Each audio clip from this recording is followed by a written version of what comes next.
She took in a lost, shivering boy for just one night, never expecting to see him again. But 27 years later, the FBI showed up at her door, and what they revealed changed everything. It was a freezing winter night when Margaret heard the faint knock on her door. She lived alone in a quiet town where visitors were rare, especially at this hour.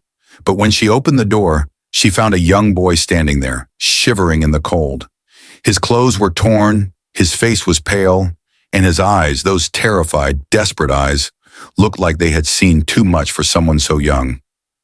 "Please, just for one night," he whispered, his voice barely audible. Margaret hesitated. Who was this boy? Where had he come from? And why was he out here alone? But before she could ask, a gust of icy wind hit them both, and she couldn't bear to let him freeze outside. She stepped aside and let him in, unaware that this one decision would change everything. As she prepared some hot soup, she noticed the way the boy kept glancing at the window, as if he was afraid someone might be following him. "What's your name, sweetheart?" she asked gently. He hesitated before answering. "Daniel," he said. "Just Daniel." Margaret didn't press further. Instead, she let him eat in peace, watching as he devoured the food like he hadn't eaten in days. But something about him didn't sit right with her. His hands were bruised, his shoes were worn out, and there was a deep sadness in his eyes, like a child who had been running from something, or someone, for far too long.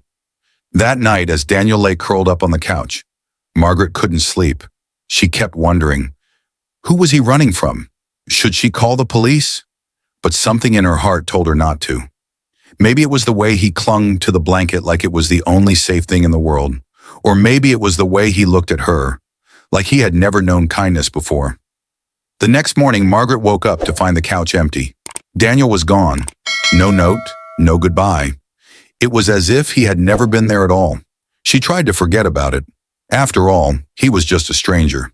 But deep down, she knew this wasn't the last time she would hear of Daniel.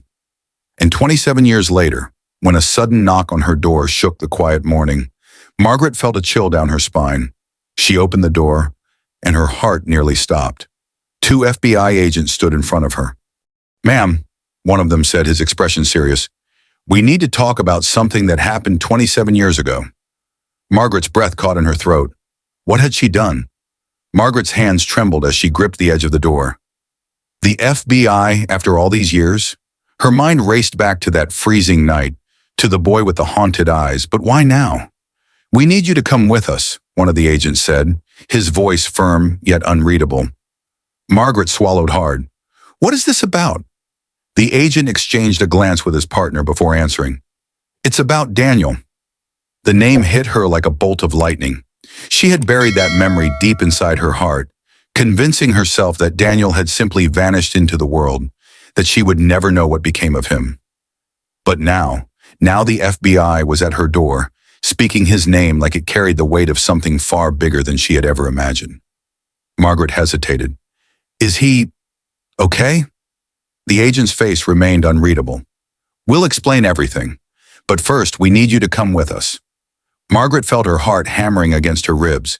Every instinct screamed at her to refuse, to demand answers right there. But there was something in their eyes, something that told her this was bigger than she could ever guess. And so, with shaky hands, she grabbed her coat and followed them outside. As she stepped onto her porch, her breath caught in her throat. Parked outside wasn't just a regular FBI vehicle. It was a sleek, black SUV, heavily tinted, looking almost too official, too secretive. And behind it, something even more unnerving. Another vehicle, just as intimidating. Whatever this was, it wasn't just a routine inquiry. The drive was silent, tension thick in the air. Margaret could hear the faint hum of the tires against the road, her heartbeat matching the rhythm. She kept stealing glances at the agents, hoping for some hint, some clue, but their expressions remained unreadable. Finally, they pulled up to a massive government building, secured with towering fences and armed guards. This wasn't just any FBI office. This was something else, something bigger. Margaret's stomach twisted into knots. "Where are we?" The agent beside her turned, his gaze piercing. "Before we go in," he said, "there's something you need to know." Margaret's fingers dug into her coat. What? The agent hesitated, then spoke, his voice lower, heavier. Daniel, he's been looking for you for 27 years. Margaret's breath hitched. 1,000 emotions flooded her at once. Relief, fear, shock. But before she could even process it, the doors in front of her swung open. And standing inside was a man in a military uniform, his presence commanding, his expression unreadable. Margaret barely recognized him, but then he spoke.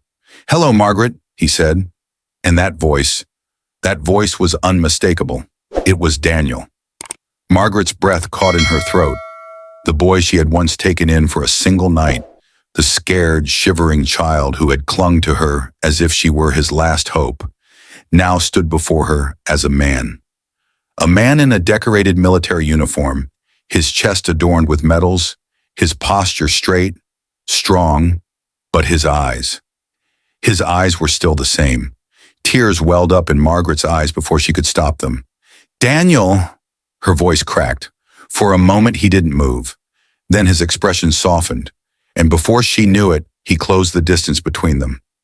His arms wrapped around her in a hug so tight, so full of unspoken words, that Margaret finally let the years of wondering, of hoping, of guilt melt away into his embrace. I looked for you everywhere, Daniel whispered. For years. That night changed my life. Margaret pulled back slightly, searching his face. What happened to you, Daniel? Where did you go? Daniel exhaled shakily. The night after you took me in, I was found wandering the streets again.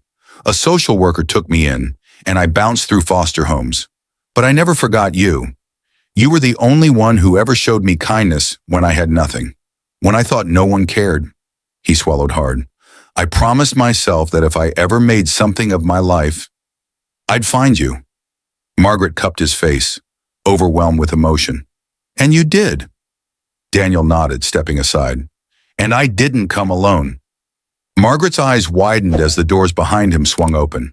A group of men and women in uniform stood in perfect formation. Soldiers, some with tears in their eyes, some smiling, all looking at Margaret with a kind of respect and gratitude she couldn't understand. Daniel turned back to her, his voice thick with emotion. These are the men and women I've had the honor of leading. Every single one of them has a story like mine. Lost, forgotten, searching for a reason to believe in kindness. And because of you, I found mine. Because of you, I was able to help them. I told them about the woman who saved me when no one else would. Margaret's heart ached as the soldiers, grown men and women, stepped forward one by one and saluted her. Some murmured quiet thank yous, others wiped at their eyes. Daniel took Margaret's hands in his. You didn't just change my life. You created a ripple effect that changed countless others. He smiled. And now, it's our turn. Margaret blinked. What do you mean? Daniel gestured to the window, and there outside the massive facility was a sprawling home. Beautiful, peaceful, surrounded by a garden. Daniel squeezed her hands. This is yours, a home where you'll never be alone, where you'll always be cared for. You gave me a home when I had none, even if it was just for a night. Now it's my turn to give you one for the rest of your life. Margaret gasped, covering her mouth, her body shaking with sobs. She had spent so many years wondering if that one night had meant anything. If that small act of kindness had made any real difference, and now standing before the man that little boy had become, she knew. Tears streamed down her face as she whispered, I don't deserve this. Daniel smiled gently. You deserve the world, Margaret, and this is just the beginning. Margaret pulled him into another hug, holding on like she would never let go. Sometimes the smallest act of kindness can create waves we never see. It can change a life. It can save a soul, and in the end, kindness always comes full circle. If this story touched your heart, don't forget to like, subscribe, and share your thoughts in the comments. Have you ever experienced a moment where kindness changed your life? Let us know below.